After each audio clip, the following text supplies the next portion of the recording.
I caught my wife with 2 men, and I made sure they'd all pay for it.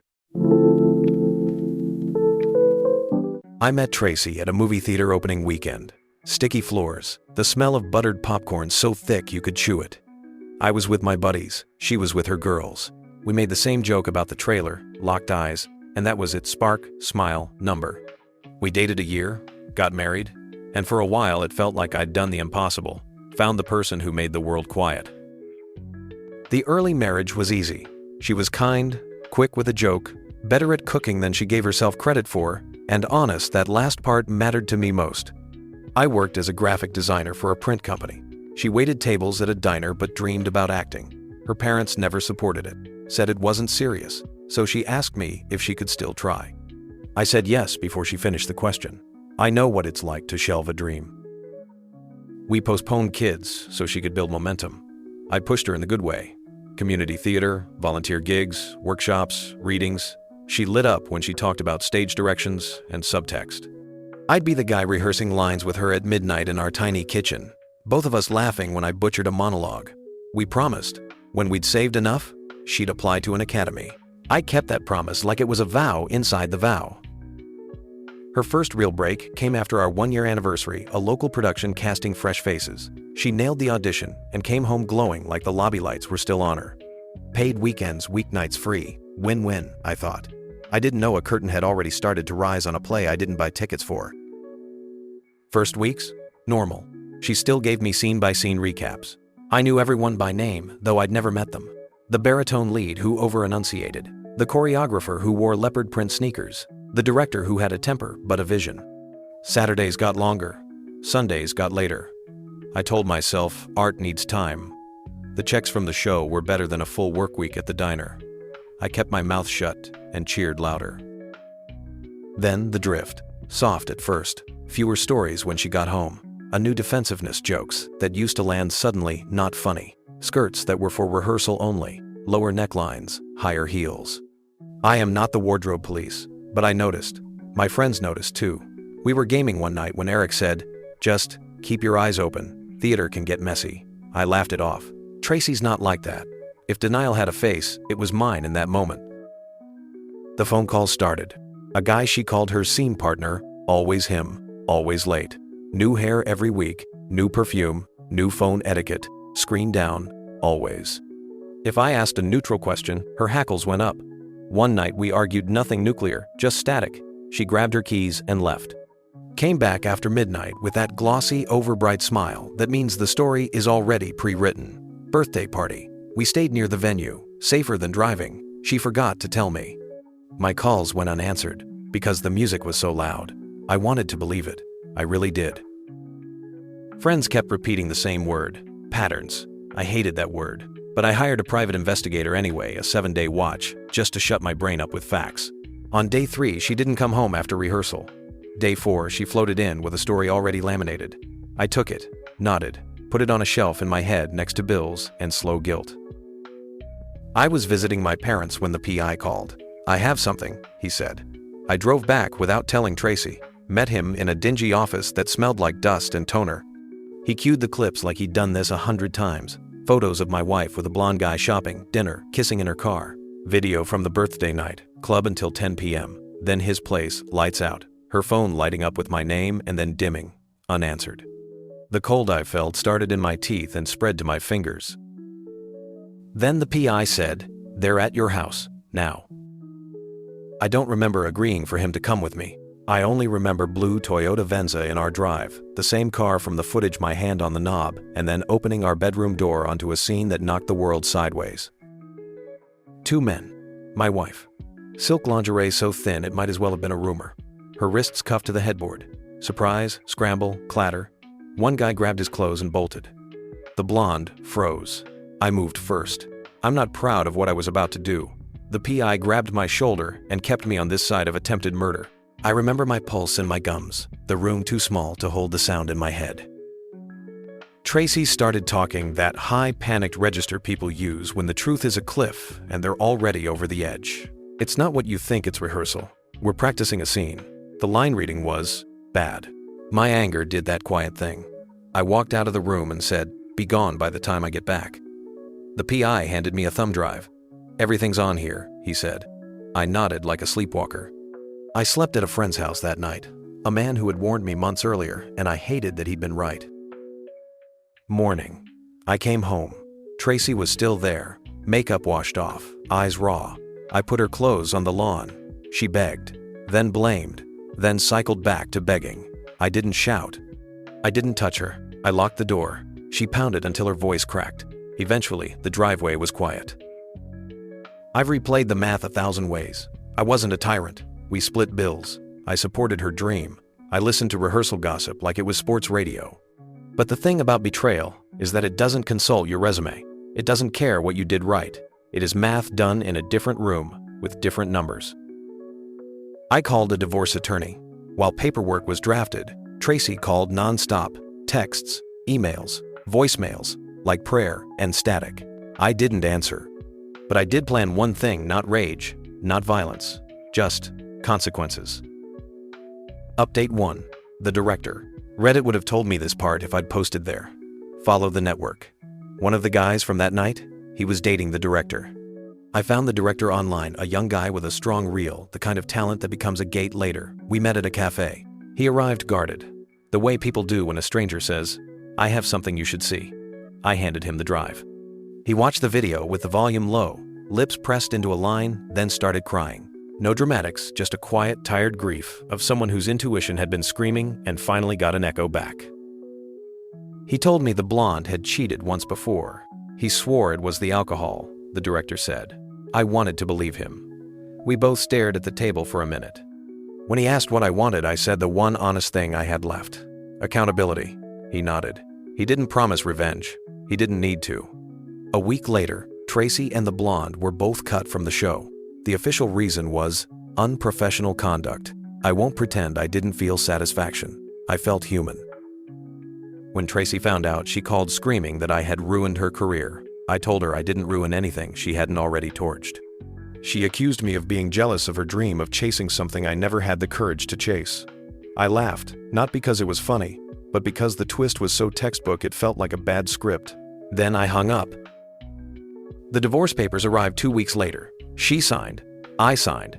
Somewhere, a clerk stamped a page, and a story ended not with a bang, just the soft clack of administrative closure. But endings aren't clean. Not in real life.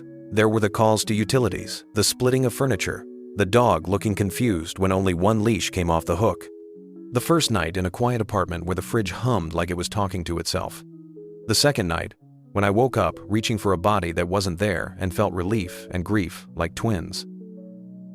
If the story ended here, it would be neat, and neat isn't true. What's true is this: after the noise, there's a different kind of noise, the one in your head when you're alone with the why. So I asked it, out loud, in therapy, in the car, in the space where her shoes used to be by the door. And the answers were small, unsexy, cumulative, death by 1,000 Tuesdays. Attention turned into habit, turned into a life running parallel to mine. She didn't trip into it. She walked. I didn't push her there. I missed the signs I didn't want to see. Both can be true. Update 2. The porch scene. 3 days after the lawn close morning, she showed up again. I had friends over, witnesses, anchors. She rang the bell like a metronome of panic. When no one came, she shouted through the door, "So this is it? You let your friends disrespect your wife because of a little fight?" That line, "little fight," snapped something mean in me. My buddy put a hand on my chest and kept me from doing something dumb and expensive. Tracy cycled through vows we'd exchanged, plans we'd made, the academy I'd promised to fund. I said nothing. Sometimes silence is the only sentence that fits. She left, eventually, raw and furious. Update 3. Aftershocks. I told her mother. Not everything, not the cuffs, not the second guy. Enough. Her mother cried, the kind of cry that makes you want to apologize for something you didn't do. I didn't paint Tracy as a monster. I refused to be the PR arm of my own pain. "We're divorcing," I said. "It's not salvageable." Her mother said I was a good man, and it felt like a verdict instead of a compliment. Tracy tried a few last maneuvers, a late-night message with a photo of us from the early days, a 5-paragraph apology that used the word mistake like it could hold the weight of a choice. I didn't respond. Not because I'm righteous, but because I finally understood attention is a kind of currency, and I was done funding the lie. Update 4. What I learned the hard way. Support is not permission to be invisible. Cheer for your partner's dream, but don't let it eat your life so quietly you don't notice hunger. Boundaries don't make you controlling. They make you honest about what you can survive. When a story stops making sense, check the dates. Tuesday isn't just a day. Sometimes it's a code. If you need proof, get proof. Facts are less painful than imagination. Revenge will keep you warm for one night. Accountability lets you sleep the rest. I won't paint myself as a saint. I missed signs. I rationalized. I believed the best version of a person standing in front of me, while the worst version was texting someone else behind my back. It happens. It doesn't mean you're stupid. It means you loved. Update 5. The calm after. Divorce finalized. I moved. The house got sold because walls remember. I kept the dining table because wood forgives. I switched gyms. I learned the names of the people who worked the early shift and say morning like a blessing. I let one plant die on purpose and bought a new one to prove to myself that endings can be chosen. A month later, Tracy texted, "He left. Thought you should know." I typed, "I'm sorry," and meant it in the cleanest way possible, sorrow for a human who dug a hole and called it a door. She didn't reply. Mercy. A year later, I saw the director again at a festival. He'd moved on, bigger show, bigger stage. We nodded from a distance, like veterans who didn't need to swap stories. We both knew the terrain. 2 years out, I can stand in the theater lobby without tasting metal in my mouth. I can clap for people I'll never know. I still love movies. I still love the moment the lights go down and for 2 hours the world is a story that makes sense. Then the lights come up and you remember, your life is the only script you get to rewrite. If you're listening to this because you've been hurt, hear me. You are not the sum of what someone else did in your bed, in your house, in your name. You are the choices you make next. Choose quiet over chaos. Choose friends who put a hand on your chest when your fists curl. Choose the dog who still thinks you hung the moon. Choose the version of you who sleeps well. Second story. I never thought betrayal would come wrapped in laughter. It began as every weekend did, beers, jokes, and the three of us sitting on my porch while the summer burned slowly into the night. My wife, Emily, laughed at everything Jake said. I used to love that sound, until it started sounding like something that didn't belong to me anymore. Jake was my best friend since college. We'd built everything side by side, jobs, road trips, even my wedding. He was my best man. The kind of guy who finished your sentences and stole your fries without asking. The kind of guy you'd trust with your house, your car, your wife. It started small. Late night texts between them, memes, she said. Then inside jokes I didn't understand anymore. I'd walk into a room and feel like I'd interrupted something invisible. Emily said I was paranoid. Maybe I was, but even paranoia has a scent, and mine smelled like her perfume after midnight. One Friday, Jake came over to help me install a new TV mount. Emily ordered pizza, poured drinks, and for a few hours, everything felt normal again. When I went to the hardware store for more screws, I forgot my wallet and came back sooner than expected. The house was quiet, too quiet. From the hallway, I heard a sound, not laughter this time, but breath, fast, close. I don't remember walking, only the door frame, my hand, and the sound of my own heartbeat. Then I saw them, my wife, my best friend, my living room, my life. People talk about rage like fire. They're wrong. It's ice, slow, sharp, clean. I didn't shout, I didn't throw anything. I just turned around, walked out, and kept walking until my feet hurt more than my chest. Jake followed me outside, begging, saying it just happened, that it didn't mean anything. The kind of things that only mean everything. Emily cried. I didn't. I slept in my car that night, parked by the lake where we used to go when we were dating. The reflection on the water looked steadier than I felt. Update 1. The next morning, I packed a bag before she woke up. She begged to talk, said she was drunk, said it was a mistake. Jake sent a novel-length apology that ended with, "I still love you, bro." I blocked his number. My hands were shaking so hard I could barely zip the suitcase. I checked into a cheap motel with flickering lights and curtains that smelled like old smoke. That's where the crying started. Not loud, just enough to know I was still alive. I remember scrolling through photos on my phone. Our wedding, her smile, Jake, standing beside me, holding the ring box. Every picture felt like evidence in a case I didn't know I was part of. Update 2. Day 4. She kept calling. I didn't answer. Then she emailed me a long letter, 12 paragraphs of guilt, shame, and excuses. The worst part? She said, "I miss you both. Both." Like I was interchangeable with the man who destroyed us. That line broke something final inside me. I sent her one message. "Don't contact me again until you understand what you've done." She didn't. Instead, she posted on social media about healing and self-love. Jake commented with a heart emoji. My friends sent screenshots. I threw my phone against the wall. Update 3. Week 2. Her sister called me crying, saying Emily wasn't eating, wasn't sleeping. She said, "She's sorry." I said, "So am I," and hung up. I wasn't cruel. I was empty. There's a difference. I started therapy because my silence had started echoing too loudly. The therapist asked me, "Do you still love her?" I said, "I don't know who her is anymore." Update 4, Month 1. Jake tried to show up at my work. My coworkers stopped him. Later that night, I found a letter taped to my windshield. "Please forgive me," it said. "I'm leaving town." I tore it up. Forgiveness doesn't come in envelopes. Emily moved out of our house.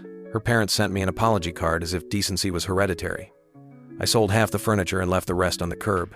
Watching strangers load my old couch into a pickup felt poetic memories leaving in bulk. Update 5, Month 3. I started running. Literally running mornings, evenings, anytime my head got too loud. Pain turned into distance, distance into peace. One day, I stopped checking her social media. That was the day I realized I didn't want her to come back anymore. Jake texted me from a new number. "She's pregnant." I sat there staring at the screen. The world didn't tilt. It just stopped. My first thought wasn't anger. It was relief that it wasn't mine. Then grief not for the baby, but for the version of me who still cared. I never replied. I didn't need to. Some stories end themselves. Update 6. 6 months later, I met someone new. Not a replacement, just a reminder that kindness still exists. Her name's Laura. She laughs softly, listens more than she talks, and never looks at her phone when I speak. We go slow. I told her everything on the second date. She didn't flinch. She said, "You're still healing." I said, "So are you, probably." I heard from mutual friends that Emily moved to another state. Jake didn't go with her. Apparently, he couldn't handle the guilt. The irony writes itself. Update 7. 1 year later, I got a postcard in the mail. No return address. Just a photo of a lake and one line. "I hope you're okay." It wasn't signed, but I knew. I stared at it, smiled, and threw it away. Because I am okay. I still dream about that night, sometimes the breath, the silence, the doorway. But it's softer now. Like a movie you've seen too many times to cry over. Boar's reflection from me to you. Friends, if someone breaks your trust, remember betrayal says more about their emptiness than your worth. Don't chase closure from people who never valued the opening. Healing isn't about forgetting. It's about building a life that no longer needs the apology. You are not what they did to you. You are what you do next. You can survive the kind of pain that once convinced you you'd never smile again. Love, betrayal, loss, they all carve something out of you. But that empty space, it's not a wound forever. It's room. Room for peace, for growth, for the person you're becoming. You don't owe forgiveness to the ones who broke you. You owe honesty to yourself and time. Because healing isn't loud, and it isn't fast. It's quiet mornings, clean starts, and small moments that stop hurting a little less each day. If your heart still feels heavy, that means it's still working. And that's something beautiful. Have you ever reached the point where letting go hurt less than holding on? Share your story in the comments. Someone out there needs to know they're not alone. If this story touched you, please like the video, subscribe, and share it with someone who might find strength in it. Take care of yourselves, and remember, peace isn't found in revenge or regret, but in the quiet decision to move forward. May your nights be calm, your mornings be kind, and your heart always find its way home. See you in the next story.